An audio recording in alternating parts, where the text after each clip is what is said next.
இன்று 2025 உலகம் முழுவதும் நவீன ஊடகங்கள் மலிந்து இருக்கக்கூடிய ஒரு காலகட்டத்திலே யார் எந்த ஒரு நல்ல விஷயத்தையும் செய்யலாம், கெட்ட விஷயத்தையும் செய்யலாம் என்ற ஒரு நிலை வந்திருக்கிறது. இப்ப நம்ம எல்லாம் சின்ன குழந்தைங்களா பள்ளியில இருக்கிற போது ஃபண்டமெண்டல் ரைட்ஸ் பத்தி படிக்கும் போது we can follow any religion அப்படின்னு ஒரு ஒரு ஒரு ஒரு ஸ்டேட்மெண்ட் வரும். we can pray to any god அப்படின்னு ஒரு ஒரு ஒரு சென்டென்ஸ் வரும். அது இந்த ஊடக காலகட்டத்திலே அது மிகவும் அது அதிகமாக போயிருக்கிறதை மகிழ்ச்சியோடு நாம் பார்க்கின்றோம். இந்தியாவை பொறுத்தவரை பல்வேறு மாநிலங்களுடைய கலாச்சாரங்களை இப்பொழுது மக்கள் அறிந்து கொண்டு வருகிறார்கள்.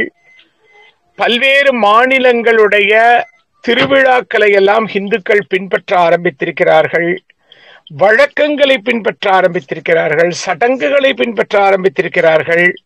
காரணம் இந்த ஊடகங்கள். அந்த ஊடகம்னு சொல்லும் போது அதுல நம்ம எல்லாம் இருக்கிறோம்ல. சரி, இதுல திருவோணம், இந்த திருவோணம் அப்படிங்கிறது இந்துக்களுக்கு மிக முக்கியமான ஒரு நட்சத்திரம். ஏன்னா ஓங்கி உலகளந்த உத்தமனான ஸ்ரீமன் நாராயணன் மகாவிஷ்ணு பெருமாளுடைய நட்சத்திரம். சிவனுக்கு நட்சத்திரம் திரு ஆதிரை, திருமாலுக்கு நட்சத்திரம் திருவோணம். இது இன்னைக்கு ஜெனரலி ஓணம் அப்படின்ட்டுருவாங்க. சேரநாடான இன்றைய கேரளம் வாழ்த்தும் போது திருவோண ஆசம்சகள் அப்படின்னு சொல்லுவா. சரி, இந்த திருவோணம் இன்னைக்கு கேரளாவை ஒட்டிய மாவட்டங்களிலும் சென்னை போன்ற பெரிய தலைநகரங்களிலும் எங்கெல்லாம் நம்முடைய சேர நாட்டு அன்பர்கள், இன்றைய பாஷையில கேரளைட்ஸ், மலையாளிஸ், இவெல்லாம் யாரும் கிடையாது, எல்லாம் அந்த சேர நாட்டு மக்கள் தான். அவங்களுடைய மொழி சம்ஸ்கிருதத்தோட சேர்ந்து மாறி போனது இந்த 16ஆம் நூற்றாண்டுல தான். அதற்கு முன்பு எல்லாரும் நம்முடைய மூவேந்தர்களுடைய ஆட்சியில் வாழ்ந்த தமிழர்கள் தான் எல்லாருமே. ஒன்னும் பெரிய வேற எங்க இருந்து யாரும் ஒன்னும் இவங்கெல்லாம் வரல. சரி, இந்த சேரநாடாகிய கேரளாவுக்கு அண்டிய மாவட்டங்கள் எங்களுடைய கோவை, தேனி, கம்பம், அப்புறம் அப்படியே கீழே வந்தீங்கன்னா நம்முடைய திருநெல்வேலியில் சில பகுதிகள், தென்காசி, அப்புறம் தூத்துக்குடியில கொஞ்சம் இடங்கள், கன்னியாகுமரி மாவட்டம் மிக முக்கியமா, சென்னை மாநகரம். நான் பேசுறது தமிழகத்தை பத்தி மட்டும்தான் நான் பேசுறேன். இங்கெல்லாம் பள்ளிகள், கல்லூரிகள், அப்புறம் இங்கெல்லாம் பரவி இருக்கக்கூடிய சேர நாட்டு மலையாளிகள் அவர்கள் இந்த திருவோணத்தை ஒரு விசேஷமாக அவர்கள் கொண்டாடுவதையும், இங்கெல்லாம் இந்த இல்லை இப்ப ரொம்ப முக்கியம் இந்த நேரத்துல இந்த ஓணம்னாலே அந்த கியூசைன், அந்த சதையா அப்படின்னு சொல்லக்கூடிய விருந்து, அந்த ஓண விருந்தை நான் சென்னையில் இருந்த காலகட்டத்தில் பல்வேறு மிகப்பெரிய பிரம்மாண்ட ஹோட்டல்கள் எல்லாம் இந்த ஓணம் சதையாவை ஒரு 10 நாட்களுக்கு போட்டு மக்களிடம் புக் பண்ணி மதியான டைம் கொடுத்து ஒரு இலைக்கு இத்தனை ரூபாய், இத்தனை ஐட்டங்கள், இத்தனை விதமான பாயாசங்கள்னா அது ஒரு பக்கம். சரி, ஓணம் எப்படி கொண்டாடப்படுகிறது, ஓணத்துக்கு என்ன பண்ண போறான், அதை பத்தி எல்லாம் நான் எப்போதும் பேச மாட்டேன், அது உங்களுக்கு தெரியும். அதுக்கெல்லாம் 1000 ஊடகங்கள் இருக்கு. சரி, இப்போ இந்த ஓணம் எதற்காக கொண்டாடப்பட்டது? அப்போ கேரளாக்காரங்களுக்கு மட்டும்தான் இந்த ஓணமா? இல்லை. ஓணத்தை யார் கொண்டாடி இருக்கிறார்கள்? நமக்கு முதல் ஆதாரம் சங்க இலக்கியங்கள். தமிழனுக்கு முதல் ஆதாரம் எதுனா முதல்ல சங்க இலக்கியம் தான். சங்க இலக்கியத்தை எடுத்து பார்த்தோம்னா மதுரை காஞ்சி, மதுரை மாநகரம் எப்படி இருக்கிறது? நான் மதுரைக்கு அருகில் இருந்து இப்பொழுது பேசிக் கொண்டிருக்கிறேன். நான் இப்பொழுது வைகை நதிக்கு பக்கத்தில் இருந்து பேசிக் கொண்டிருக்கின்றேன். நான் இருட்டுல எனக்கு காட்ட முடியாது. மதுரை மாநகரத்தில் பாண்டியன் அந்தரவானத்து எம்பெருமான் என்று சொல்லக்கூடிய இருந்தையூர் பிரான். யார் அந்த இருந்தையூர் பிரான்? அந்த இருந்தையூர் எது? இன்னைக்கு மதுரையில பெரியார் பஸ் ஸ்டாண்டுக்கு பக்கத்துல இருக்கிற கூடல் அழகர் பெருமாள் கோவில். 108 திவ்ய தேசங்கள்ல ஒன்று. பெரியாழ்வார் திருப்பல்லாண்டு பாடிய இடம்.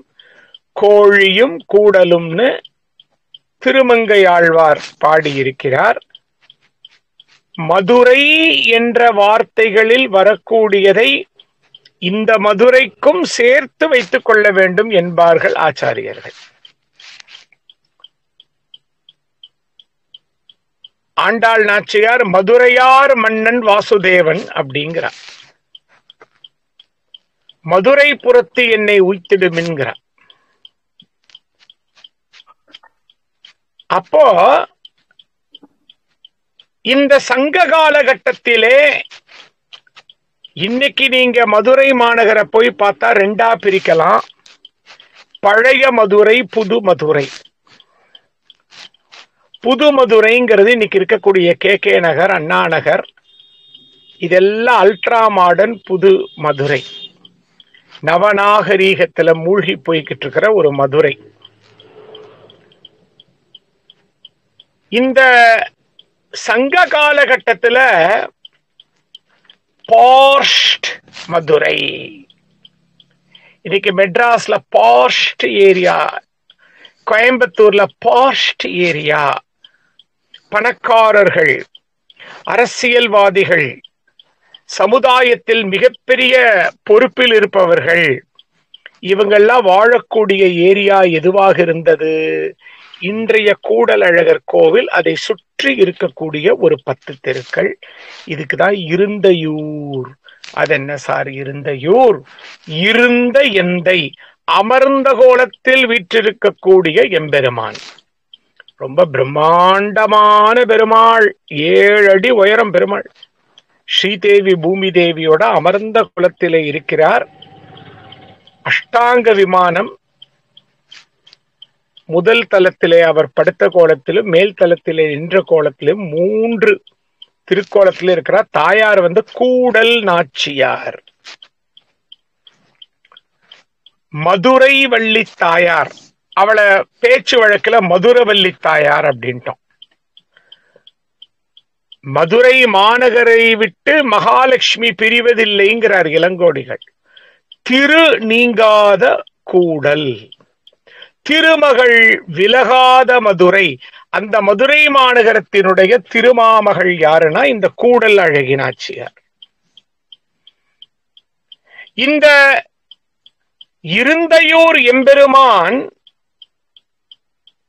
இவரை அந்தரவானத்து எம்பெருமான் என்று இளங்கோடிகளுடைய வரிக்கு உரை எழுதிய அடியார்க்கு நல்லார் சொல்லிட்டு, ரெஃபரன்ஸ்க்கு எங்க போறோம்னா ஸ்ரீமத் பாகவதம்க்கு போனா பாண்டியனுடைய வம்சம் விருத்தி அடைஞ்சு நல்லா இருக்கணுங்கிறதுக்காக இந்த பெருமாள் மத்ஸ்யாவதாரம் எடுத்தார். எங்க எடுத்தார்? அந்த கோவிலுக்கு பக்கத்திலே ஓடிக்கொண்டு இருக்கக்கூடிய இன்றைய சாக்கடை, அன்றைய கிருத்தமால் நதி. மதுரைக்கு 2 நதி உண்டு. வையை, இன்னொன்னு கிருத்தமால். இந்த கிருத்தமால் நதி நம்முடைய நாகமலை புதுக்கோட்டை அடிவாரத்தில் இருந்து ஓடி வந்ததற்கு பிறகு நம்முடைய மதுரை மாநகரத்து மக்களுடைய கைங்கரியத்தாலே இன்று மிகப்பெரிய ஒரு கூவத்தை போல ஒரு டிச்சாக மாறி ஓடிக்கொண்டிருக்கின்றது. அந்த டிச்சில பெருமாள் மத்ஸ்யாவதாரம் பண்ணினாரு அப்படின்னு ஸ்ரீமத் பாகவதத்திலே வருகிறது. பாண்டியன் அந்த மத்ஸ்யாவதார எம்பெருமானை வைத்துக் கொண்டு தனக்கு இணை கைகள்கள் கொடியிலே பொறித்து கொண்டான். அவன் இமயத்துக்கு சென்ற போது இந்த பெருமாளுக்கு நன்றி சொல்லி பத்ரிநாத் ஸ்தலத்திலே கயல் மீன் பொறித்த கொடியை பதித்தான். இது வரலாறு. இன்னைக்கு பெருமாளுக்கு பிரம்மோற்சவத்திலே மத்ஸ்யாவதார அலங்காரம் செய்கிறார்கள். உற்சவர் அவ்வளவு அற்புதமான உற்சவர் கூடலழகர். கோவலன் இறந்து விட்டான் என்ற ஒரு செய்தி வருகிறது. அதற்கு முன்னாலே நிமித்தங்கள் சரியில்லை என்று புரிந்து கொண்ட மாதரி சிம்மக்கல்லில் ஆயர்குலம் இன்றும் இருக்கின்றது. அங்கே அந்த மாதரியிடம் கண்ணகி இருக்கிறாள். ஏதோ சகுனங்கள் சரியில்லை என்று சொல்லி கிருஷ்ணன், பலராமன், ராதை எல்லாரையும் வணங்கி அவர்கள் ஒரு சடங்கான ஒரு நாட்டியத்தை நடத்திவிட்டு ஏதோ ஒன்று சரியில்லை என்று அவளுக்கு சொல்லுகிறது மனது. உடனே வைகையில் சென்று நீராடி பால் பொங்கல் வைத்துக் கொண்டு இந்த கூடலழகர் பெருமாளிடம் சென்று வணங்குகிறாள் என்று இளங்கோவடிகள் பதிவு செய்திருக்கிறார்கள். அப்ப எவ்வளவு அற்புதமான பெருமாள். சரி சார், இந்த பெருமாளுக்கு திருவோணத்துக்கு என்ன சார் விசேஷம்? சங்க இலக்கியமான மதுரை காஞ்சியிலும் பாண்டிய பரிபாடலையும் வருது. இந்த பெருமாளுக்கு திருவோண நன்னாளில் பாண்டிய மன்னன் விசேஷமான பூஜைகள் நடத்தி விழா எடுத்து தமுக்கம் மைதானத்தில் யானைகளை போரிட வைத்து மகிழ்ந்தான். இதுதான் நமக்கு தமிழகத்திலே திருவோணத்தை பற்றி கிடைக்கக்கூடிய ஆத்தென்டிக் ஹிஸ்டாரிக்கல் மேட்டர். தமுக்கம் மைதானம் என்பது பாண்டியர்கள் வீர விளையாட்டு செய்யக்கூடிய இடமாக இருந்திருக்கிறது. ஜல்லிக்கட்டு நடந்த இடமாக இருக்கிறது. அங்கே யானை போர் நடத்தி திருவோணத்தன்று அவன் ரசித்திருக்கிறான் பாண்டியன். திருமாலுக்கும் திருவோணத்திற்கும் நம்முடைய தமிழர்களுக்கும் இருக்கக்கூடிய நெருக்கம். அதன் பிறகு ஆழ்வார்களுடைய காலகட்டத்திலே இப்ப இந்த ஆவணி ரோகிணிய பத்தி எல்லாம் ரொம்ப ஒண்ணு பிரபலமா எந்த ஆழ்வாரும் பேசல. திருவோணத்தை பற்றி தான் பேசுகிறார்கள். திருவோண நாள் ஒரு காலகட்டத்தில் கிருஷ்ண ஜெயந்தியாக இருந்திருக்கலாம். நீ பிறந்த திருவோணம் இன்று நீ நீராட வேண்டும் அப்படின்னு பெரியாழ்வார் திருமொழியில வருது. நீ பிறந்த திருவோணம் இன்று நீ நீராட வேண்டும். அத்தத்தின் 10ஆம் அப்படியே அத்தப்பூ கோலம் ஹஸ்த நட்சத்திரத்துல கோலமிட ஆரம்பித்து 10ஆம் நாள் திருவோணம் திருவிழாவை பற்றி திருக்கோஷ்டியூரில் திருவோண திருவிழா எப்படி நடைபெற்றிருக்கிறது என்பதை பற்றி பெரியாழ்வார் திருமொழியிலே குறிப்பு வந்திருக்கிறது. அதன் பிறகு என்ன ஆகிறது? திவ்ய தேசங்கள்ல திருவோணத்தன்னைக்கு பெருமாளுக்கு விசேஷமா திருமஞ்சனம்லாம் பண்ணி, திருமஞ்சனம்னா அபிஷேகம் பண்ணி ஆராதனை பண்றதோட நிறுத்திக்கும். இப்போ நாம சேர நாட்டுக்கு போறோம். சேர நாடாகிய கேரளத்திலே கொச்சினுக்கு பக்கத்துல திருக்காட்கரை என்ற மலைநாட்டு திவ்ய தேசங்களில் ஒரு இடம் இருக்கிறது.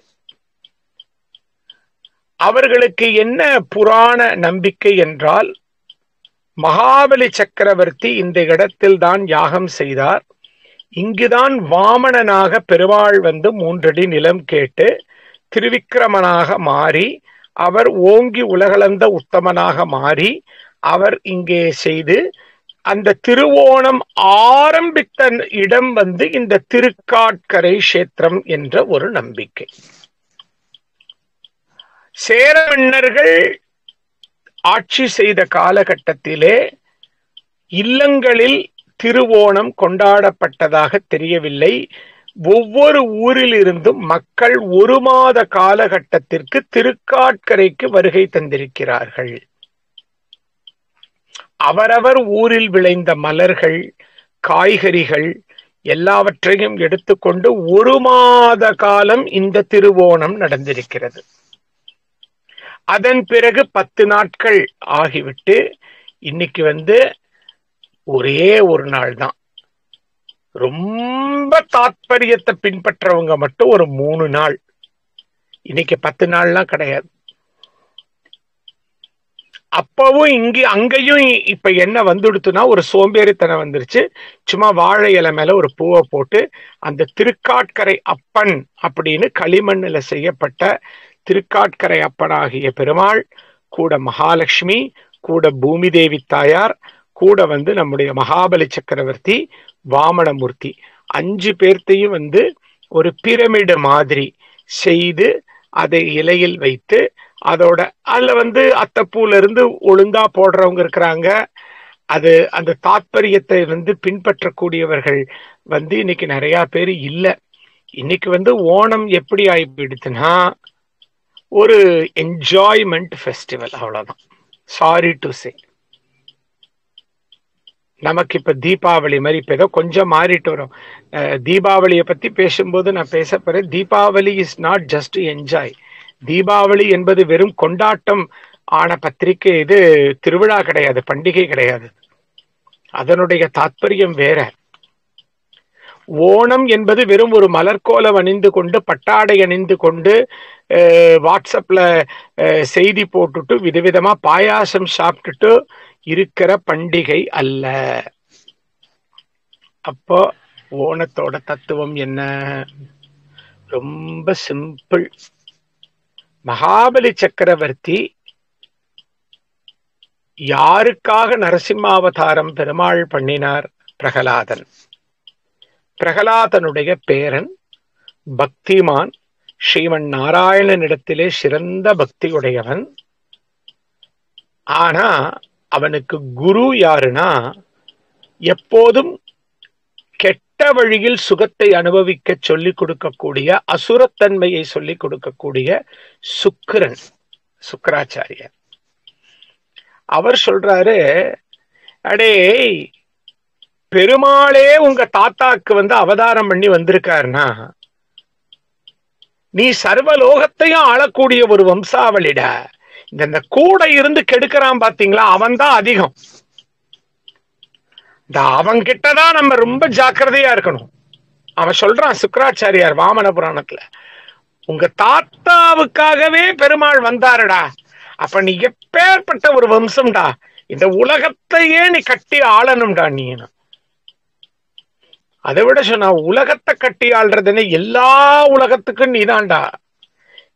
எல்லாத்தையும் பிடிச்சு போடணும்டா. இன்னைக்கு இந்த சில நாடுகள்லாம் ஆடின்னு இருக்கு பாத்தீங்களா, தான் இந்த பூமி மேல ரொம்ப பெரிய ஒரு அப்படி இருந்த இந்தியா தான் இன்னைக்கு இப்படி எல்லாம் போயிடுச்சு.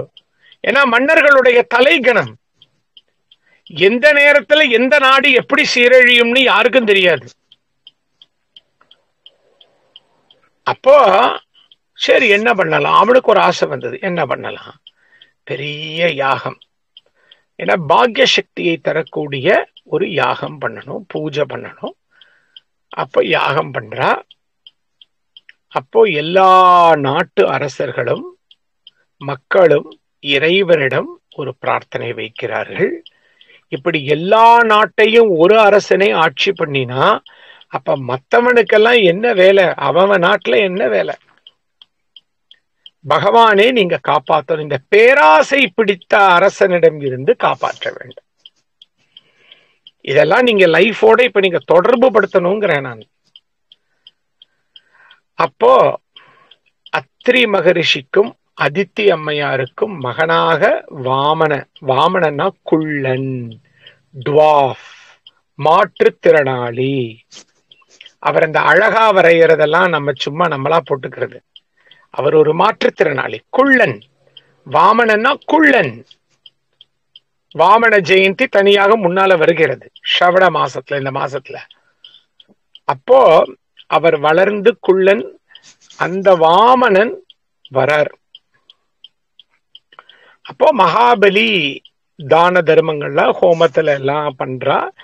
இப்ப கூட நம்ம அழகிய சிங்கர் பெரிய வைஷ்ணவாச்சாரியருடைய அந்த 70வது அந்த ஜெயந்தி அப்ப பெரிய பெரிய தான தர்மங்கள்லாம் பண்ணினாங்க மடத்துல எல்லாம். அது வழக்கம். அப்போ தான தர்மம் பண்ணும்போது இந்த குள்ளன் போய் எனக்கு 3 அடி நிலம் வேணும் அப்படின்னா, அப்ப மகாபலி ஆணவத்தால் சிரித்தான். நீயே ஒரு குள்ளன், குள்ளனுடைய கால் எப்படி இருக்கும்? இதுல 3 அடி மண்ணை வாங்கி நீ என்ன பண்ண போற? கேட்கற ஒரு 3 வீட கேளு, அல்லது ஒரு 3 கிராமத்தை கேளு, அல்லது ஒரு 3 நகரத்தை கேளு, ஏன் ஒரு 3 நாட கூட கேள, எனக்கு அவ்வளவு இடம் இருக்கு அப்படின்னு ஒரு எகத்தாளமா ஒண்ணு பேசினான். அந்த இடத்துலதான் மக்களே நான் ஏன் பேச வந்தேன் என்று, இந்த நிகழ்ச்சி எனக்கு வேண்டும் என்று கேட்டேன் என்பதை பதிவு செய்கிறேன்.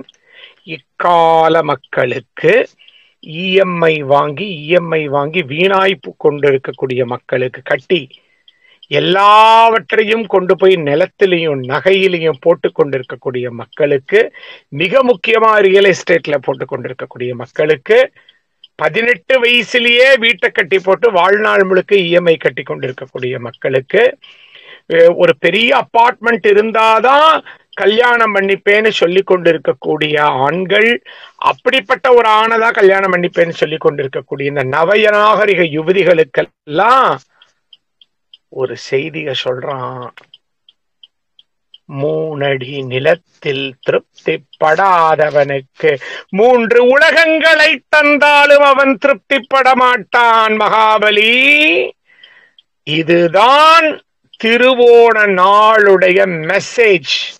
குருவருள் ஆன்மீக மையம் நம் மக்களுக்கு கொடுக்கின்றது, அடுத்த தலைமுறைக்கு கொடுக்கின்றது. டாலரா அமெரிக்கால சம்பாரிச்சு இங்க லேண்ட் வாங்கி தூக்கிட்டு போக முடியுமா? தூக்கிட்டு போக முடியும். ராஜராஜன் தூக்கிட்டு போனானா? ராஜேந்திரன் கடல் முழுக்க சென்று நாடுகளை பிடித்தானே, தூக்கி கொண்டு சென்றானா? ஆனால் இருப்பதற்கு ஒரு வீடு வேண்டும். எல்லாமே அளவு. 3 அடி நிலத்தில் திருப்திப்படாதவனுக்கு 3 லோகங்களை கொடுத்தாலும் அவன் திருப்திப்பட மாட்டான்னு சொன்ன உடனேயே அவனுடைய பாதி ஆணவம் அகன்று வந்திருப்பது சாட்சாத் ஏதோ ஒரு தெய்வத்தின் அம்சம் பொருந்தியவன் என்று அவனுக்கு தெரிந்துவிட்டது. அடே குள்ளா, நீ ஏதோ ஒன்றை உணர்த்த வந்திருக்கிறாய். சரி, 3 அடி நிலத்தை பெற்றுக்கொள் சொன்ன உடனே இந்த கூட இருந்தே நமக்கு சால்ரா போட்டு நம்மளை தீய வழியில செலுத்துறதுக்கு சில இதெல்லாம் இருக்குதுகள, நம்ம தோழர்கள் வடிவத்துல, நம்ம ரிலேட்டிவ்ஸ் வடிவத்துல எல்லாம் இந்த சுக்கிரன் வந்தார். அடே வந்திருப்பவன் ஸ்ரீமன் நாராயணன் மாயவன், அவங்கிட்ட ஜாக்கிரதையாயிரு. உன் தாத்தனையே, உன் தாத்தனுக்காக வரேன்னு சொல்லிட்டு அவங்க அப்பாவையே கிழிச்சு போட்டவன், இவங்கிட்ட பத்திரமா இருடா சொன்னான். அவர் கேட்கல. உடனே தீர்த்தத்தை எடுத்து, கமண்டல தீர்த்தத்தை எடுத்து, நீ எந்த 3 அடியை கேட்டாயோ அதை அடியேன் உனக்கு தாரை வார்த்து கொடுக்கிறேன். நல்லா அந்த வார்த்தையை கவனிங்க. நீ எந்த ஒரு 3 அடியை கேட்டாயோ அதை நான் தந்து விடுகிறேன்னு சொல்லும் போது, இந்த கூட இருந்தே குழு வைக்கிறதுகள்ல நமக்கு பேராசையில இந்த சுக்கிரன் என்ன பண்ணிட்டாரு, ஒரு வண்டா மாறி அந்த கமண்டலத்தோட ஸ்பவுட், அந்த வாயை போய் அடைச்சுட்டார். பார்த்தார் வாமனன், தர்ப்பை புள்ள எடுத்து டொங்க் அப்படின்னு கண்ணை குத்தி குருடாக்கினார். இன்னைக்கு நவகிரகத்துல சுக்கிரனுக்கு ஒரு கண்ணு குருடு. வண்டு பறந்து போயிடுது. இனி இவனை ஒண்ணும் பண்ண முடியாது. உடனே வாமனன் என்னவாவார்னார்? ஓங்கி உலகளந்த உத்தமன், திரிவிக்ரமாவதாரம் செய்த பெருமாள். ஆண்டாள் நாச்சியார் அதிகமா திருவிக்ரம அவதாரத்தை கொண்டாடுறா. ஆழ்வார்கள் மிக அதிகமா கொண்டாடுறது இந்த வாமன அவதாரத்தை. ஏன்னா அடுத்த வரப்போற 2025 ரியல் எஸ்டேட் போட்டு பூமி தாயே எல்லாரும் சீரழிக்க போறாங்கன்னு தெரிஞ்சு போச்சு. விளைநிலங்கள் எல்லாம் ரியல் எஸ்டேட் ஆகி கொண்டிருக்கின்றன. விளைநிலங்கள் எல்லாம் வீடுகளாகி கொண்டிருக்கின்றன, மால்களாகி கொண்டிருக்கின்றன. அதனாலதான் திருவிக்ரமாவதாரத்தை இவர்கள் அதிகம் பாடுகிறார்கள். அப்போ முதல் அடி இந்த உலகத்தை அளந்துண்டாரு, 2வது அடி சகல பிரபஞ்சத்தையும் அளக்கிறாரு, 3வது அடிக்கு இடமில்லாத போது மகாபலி சொன்னா, அந்த மகாபலி நம்மளாதான் இருக்கணும். சுவாமி 3வது அடி இந்த பிரபஞ்சத்தை விட, அண்ட சராச்சரங்களை விட ஒரு பெரிய ஒரு இடம் இருக்கு, அதை எடுத்துக்கோங்கன்னா. எது அப்படின்னார்? என்னுடைய ஆணவம்,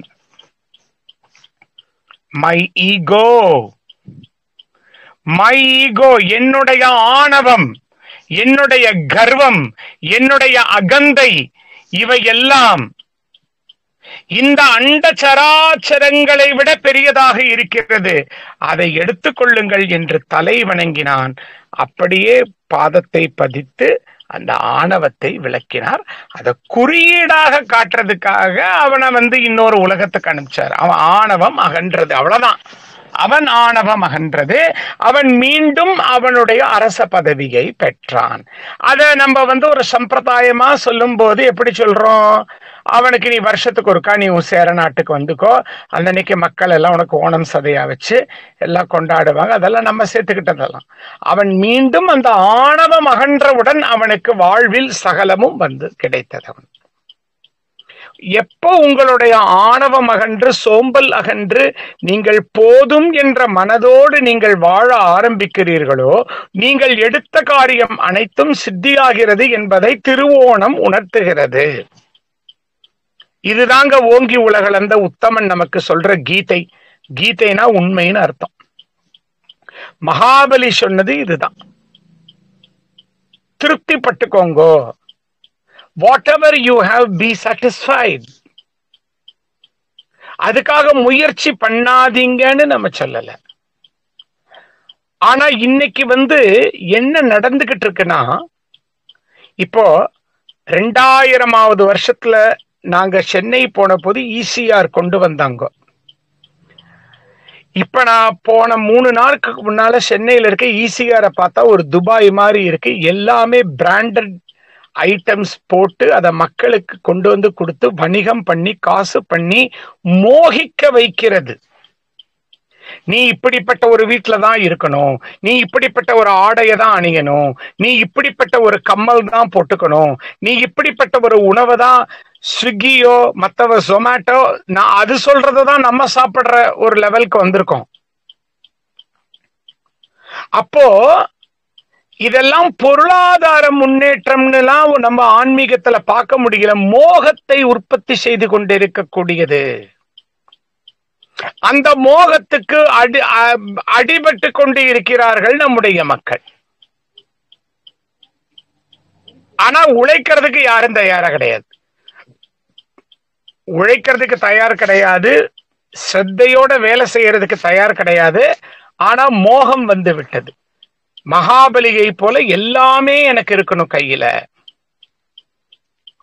எல்லாமே எனக்கு சித்திக்கணும், நான் எல்லாத்தையுமே என்ஜாய் பண்ணணும். அதுக்கு தகுந்த மாதிரி பொருட்கள் மலிந்து இருக்கின்றன. காஞ்சிபுரம் பட்டு கட்ட முடியாதவன் சின்னால பட்டு எடுப்பான். இப்ப காஞ்சிபுரம் பட்டுலயே தரம் போட்டு உனக்கு 4000 ரூபாய்க்கு காஞ்சிபுரம் பட்டு உண்டு, 1 கோடி ரூபாய்க்கு காஞ்சிபுரம் பட்டு உண்டு. அப்போ இன்றைய மக்கள் மகாபலிகளாக சுக்கிரனால், சுக்கிரன்கிறது என்னங்க?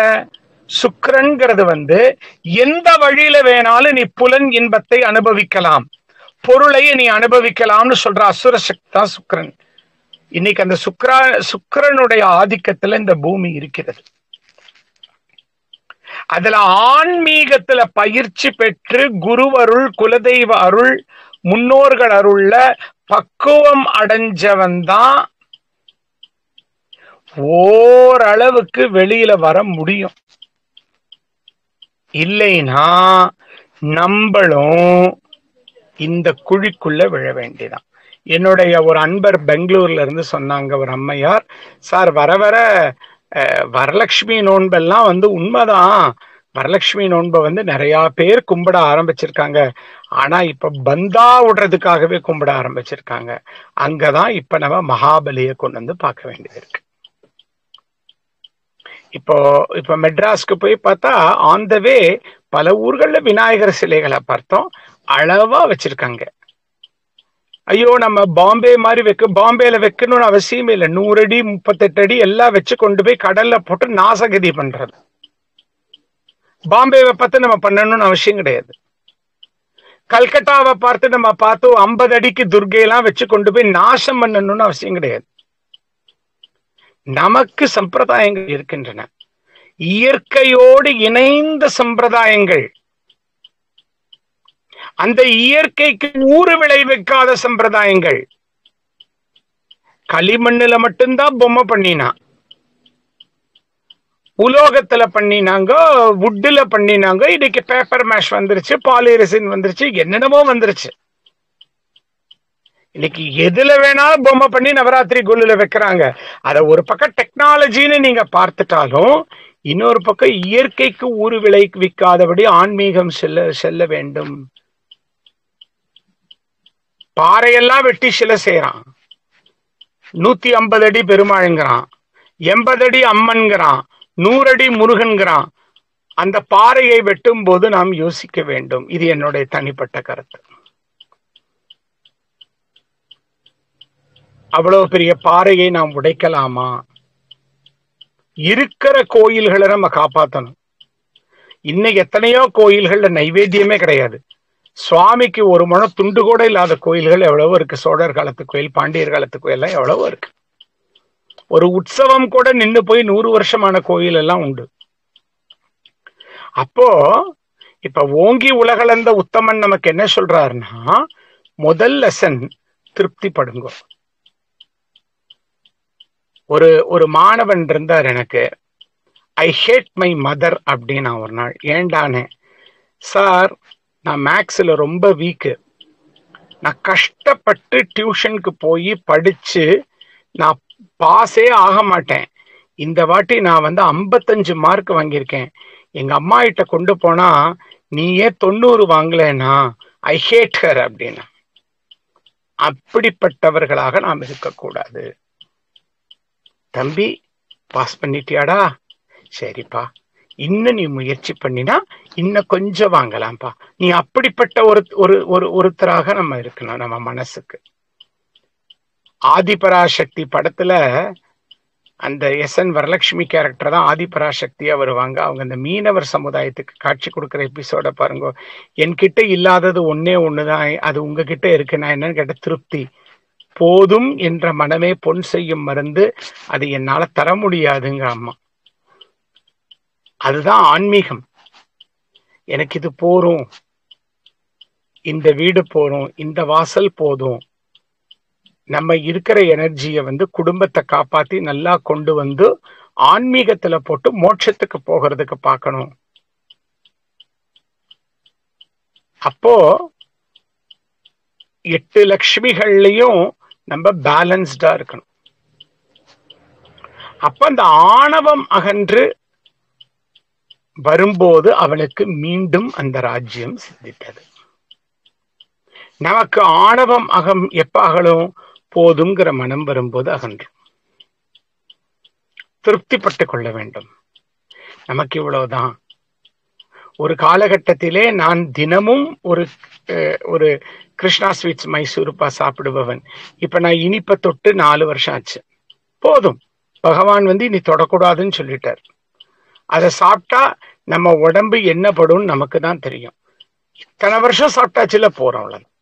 இப்படி உடல் ரீதியாக, மன ரீதியாக, அறிவு ரீதியாக வரும்போது, ஆனால் எதுல மட்டும் போதும்னு இருக்கப்படாது. பக்தி, வைராக்கியம், ஆன்மீக வைராக்கியம், பயிற்சிகள், கேள்வி ஞானம், சத்சங்கம், இந்த ஆன்மாவை எந்த அளவுக்கு மேல கொண்டு போகிறதுல நமக்கு போதும்னு இருக்கக்கூடாது.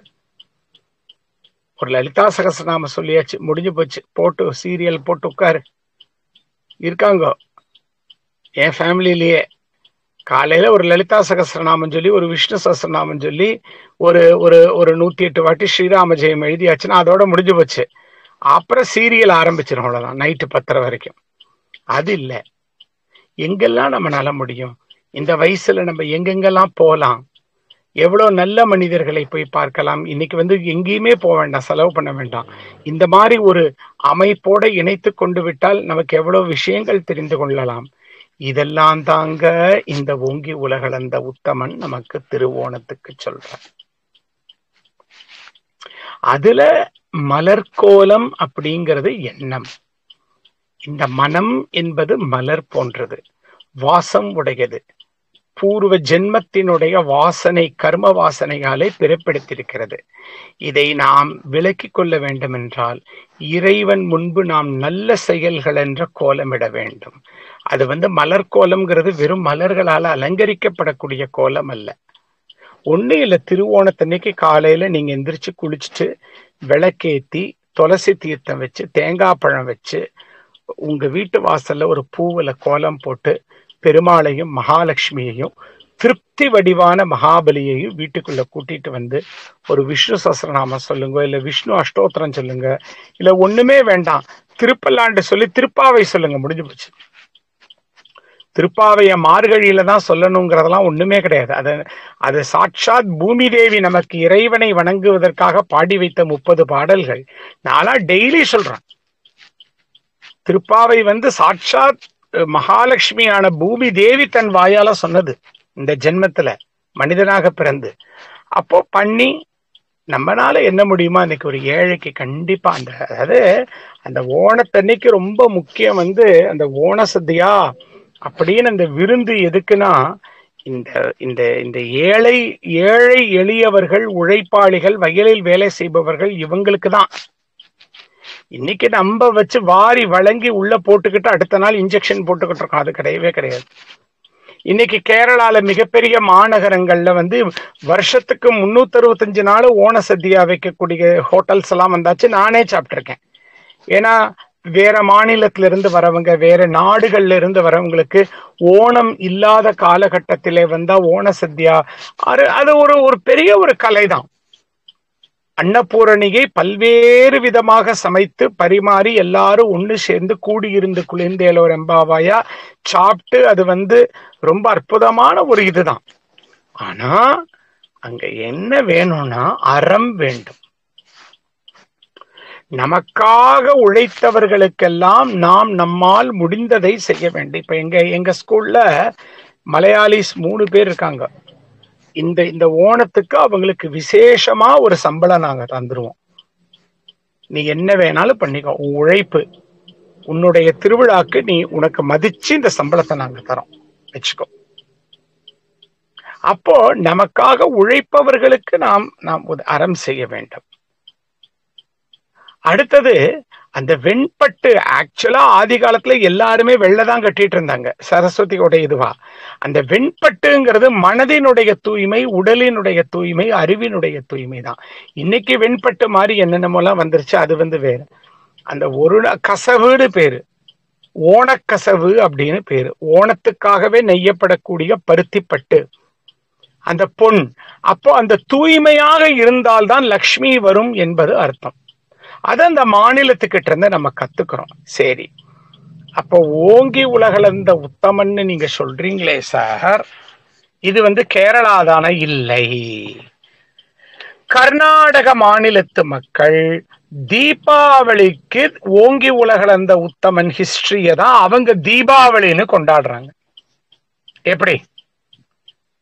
கேரளாக்காரனுக்கு ஆவணி திருவோணம் ஓங்கி உலகளந்த உத்தமன், கர்நாடகாக்காரனுக்கு தீபாவளி ஓங்கி உலகளந்த உத்தமன். என்ன சார் இப்படி எல்லாம் போய் சொல்லிக்கிட்டு உட்காந்துக்கிட்டு இருக்கீங்கன்னா, அம்மா மகாபலி எங்க பிறந்தான்லாம் யாருக்குமே தெரியாது. திருவிக்கிரமாவதாரம் உண்மையாலுமே எங்க நடந்ததுன்னு யாருக்கும் தெரியாது. ஆனா நம்ம தான் மகாபலி, நமக்குள்ளதான் திருவிக்கிரமாவதாரம் நடக்குது தெய்வீக சக்தியால. அந்தந்த மாநிலத்து மக்கள் அதை வாழ்க்கையில் பின்பற்றி உணர அந்தந்த திருவிழாவோடு அவர்கள் ஈடுபடுத்திக் கொண்டார்கள். இத்தனை பேசுறோம். கிருஷ்ணன் பிறந்த பூமியில நரக சதுர்த்தசி கிடையாது. சத்யபாமா போய் நரகாசுரனை வதம் பண்ணிட்டு வந்தாங்கிறது கிடையாது. இந்த நரக சதுர்த்தசிங்கிறது ஆந்திரேட்ஸ்க்கு நமக்கு மட்டும்தான். அது கிருஷ்ணனை தலையாய தெய்வமா கொண்டாடுற கேரளால தீபாவளியே கிடையாது. நமக்கு தீபாவளி வந்ததெல்லாம் இந்த நாயக்க மன்னர்களுடைய ஆட்சி காலத்துலதான். அதுவும் அதுக்கு அடுத்தது மராட்டிய மன்னர்களுடைய ஆட்சி காலத்துலதான். நமக்கு தீபாவளி என்பது திருக்கார்த்திகை தான். பட் நம்ம எல்லா நல்லதையும் ஏற்றுக்கொள்கிறோம். அதை தான் இன்னைக்கு நம்ம பார்க்கிறோம். ஓணத்தை பற்றி பேசுகிறோம் என்றால் ஓணத்தினுடைய தாத்பரியத்தை ஏற்றுக்கொண்டு அதை கொண்டாடவும் நமக்கு அனுமதி உண்டு. நீதான் கொண்டாடணுங்கிறதெல்லாம் கிடையாது. நீ ஏன் கொண்டாடினோம்லாம் கேட்க முடியாது. இப்ப சென்னையில எல்லாம் நாங்க வாழ்ந்த காலகட்டத்தில எங்க அபார்ட்மெண்ட்ல எங்களுக்கு வெளியில எல்லாம் ஓணக்கோலம் போட முடியாது. ஒரு புத்தம் புதிய தட்டத்துல மலர் அலங்காரம் பண்ணி விளக்கு வச்சு எங்க அம்மா பாயாசம் பண்ணி பெருமாளுக்கு ஒரு நைவேத்தியம் பண்ணி விஷ்ணு சஹஸ்ரநாமம் திருப்பாவையும் சொல்லி ஓணம் பண்ணி ஒரு சேரிட்டி கொடுப்பாங்க. அப்போ ஓங்கி உலகளந்த உத்தமன் ஒரு கேரளாக்கு சொந்தமில்லை. அவன் பிரபஞ்சத்தில் வாழக்கூடிய ஒவ்வொரு மனிதனுக்கும் அவன் சொந்தமானவன். அதனாலதான் திருக்கோவிலூர் நடுநாடு என்று சொல்லக்கூடிய இடத்திலே திருவண்ணாமலை மாவட்டம் திருக்கோவிலூர்ல மிக பிரம்மாண்டமான ஓங்கி உலகளந்த திருவிக்கிரம பெருமாள் இருக்கார். கற்றோர் தொழுதி ஏத்தும் காஞ்சிபா நகரிலே உலகளந்த பெருமாள் எனக்கு குலதெய்வம். உலகளந்த பெருமாள் என்ற திருக்கோலத்தில் 32 அடியிலே திருவிக்கிரம அவதாரம் செய்த பெருமாளாக பல்லவர்கள் செய்து வைத்திருக்கிறார்கள். அந்த ஒரே கோவில் 4 திவ்ய தேசங்களை உடையது. உலகத்துல அப்படிப்பட்ட ஒரு கோயில் எங்கேயுமே கிடையாது. காஞ்சிபுரம் காமாட்சி அம்மன் கோயிலுக்கு பக்கத்திலேயே உலகளந்த பெருமாள் இருக்காரு. 32 அடி உலகளந்த பெருமாள் கோயில் மொத்த 4 திவ்ய தேசங்களை உடையது உள்ள. அதற்கப்புறம் காழி சீராம விண்ணகரம் என்று சீர்காழியிலே திருவிக்கிரமாவதாரம் செய்த பெருமாள் இருக்கிறார். தமிழ்நாட்டுல 3 இடம். ஆனா திருக்காட்கரைக்கு போய் பார்த்தீங்கன்னா அவர் திருவிக்கிரமாவதாரம் செய்த திருக்கோலத்துல கிடையாது. அழகான சங்கு சக்கரம் தாமரை மலர் ஏந்திய திருக்கோலத்தில் ஸ்ரீமன் நாராயணனுடைய திருக்கோலத்திலே அவருக்கு அந்த ஊர்ல வாமனமூர்த்தியின் தான் பேரு. வாமன அவதாரம் செய்த திருக்கோலத்திலே இருக்கிறார். அதிலே கல்லழகர் அவர் தசாவதாரம் சித்திரை திருவிழால தசாவதாரத்துல திருவிக்கிரமாவதாரம் வாமன அவதாரம் போட்டுக்கொள்கிறார். ஒரு நாள் ஸ்ரீரங்கத்துல வைகுண்ட ஏகாதேசி சமயத்திலே பெருமாள் தான் திருவிக்கிரமாவதாரம் செய்து மகாபலி சக்கரவர்த்தியுடைய ஆணவத்தை அடக்கிய அதை ஒரு சிறு நாடகமாக பெருமாளை வைத்து நடிக்கிறார்கள்.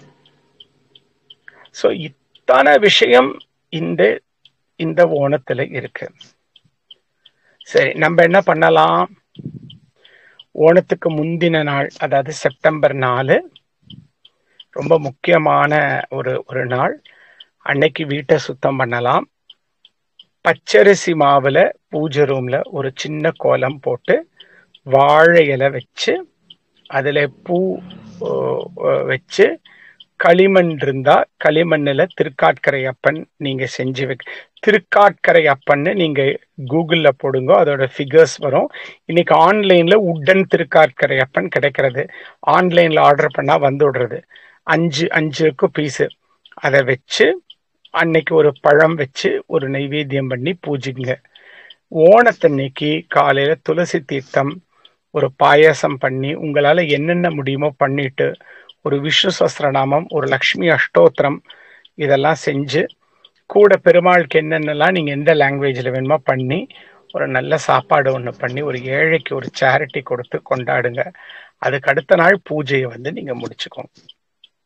அப்ப சொல்லுங்க, இந்த வீட்டுல நமக்கு இருப்பதை வைத்துக்கொண்டு வாழக்கூடிய திருப்தியை அந்த மகாலட்சுமியும் அந்த பெருமாளும் அந்த மகாபலியும் நமக்கு தர வேண்டும். இதுதான் ஓணத்தினுடைய மெசேஜ். ஓங்கி உலகளந்த உத்தமன் பேர்பாடி. ஏன் வந்து ஆண்டாள் அதிகமா ஓங்கி உலகளந்த உத்தமனை வந்து பாடுறானா, அவளே பூமி நாச்சியார். அந்த பூமியை காப்பாத்துறதுக்காக தான் அவன் வராக அவதாரம் எடுத்தான், ஓங்கி உலகளந்த உத்தமனாக வந்தான். அப்புறம் வந்து மாணிக்குரல் பொல்லா குரல் உருவாய் பொற்கையில் நீரேற்றி எல்லா உலகும் அளந்து கொண்ட எம்பெருமான் நல்லார்கள் வாழும் நளிர் அரங்கனாகனையான் அப்படிங்கிற ஆண்டாள் ஒரு பொல்லாத குள்ளனாக சென்றாள். வஞ்சகமே வடிவான அந்த சுக்கராச்சாரியாரை அடக்குவதற்கும் அவரால் கர்வத்தை வளர்த்து கொண்ட மகாபலியை அடக்குவதற்கும் தந்திரக்குள்ளனாக மந்திரக்குள்ளனாக சென்றார் பெருமாள் இப்படின்னு எல்லாம் சொல்றது வழக்கம். அப்படிப்பட்ட அந்த ஓங்கி உலகளந்த உத்தமன் வாமனனாகிய அந்த எம்பெருமானையும் அவனுடைய தேவியர்களான திருமாமகள் மண்மாமகளை மகாபலியோடு சேர்த்து நாம் வீட்டுக்குள் வரவேற்க வேண்டும், நாமும் வணங்க வேண்டும். இது நம்முடைய மரபு, தமிழனுடைய மரபு. அதை அவன் விட்டுவிடக் கூடாது என்று சொல்லி இனி நான் ஒரு 5 நிமிடம் உங்களோடு நான் பேசுகிறேன். ஏனென்றால் நான் நீண்ட தொலைவு எனக்கு வந்து விட்டது, செல்ல வேண்டும் என்ற ஒரு கட்டாயம். இந்த நிகழ்ச்சியை நான் மறுக்கக்கூடாது என்பதற்காக நான் அதை நான் இன்று வந்துவிட்டேன். என்னை மன்னிக்க வேண்டும் என்று கேட்டுக்கொண்டு இப்போது உங்களுடைய பதிவுகளை நீங்கள் செய்து கொள்ளுங்கள் என்று நான் கேட்டுக்கொள்கிறேன்.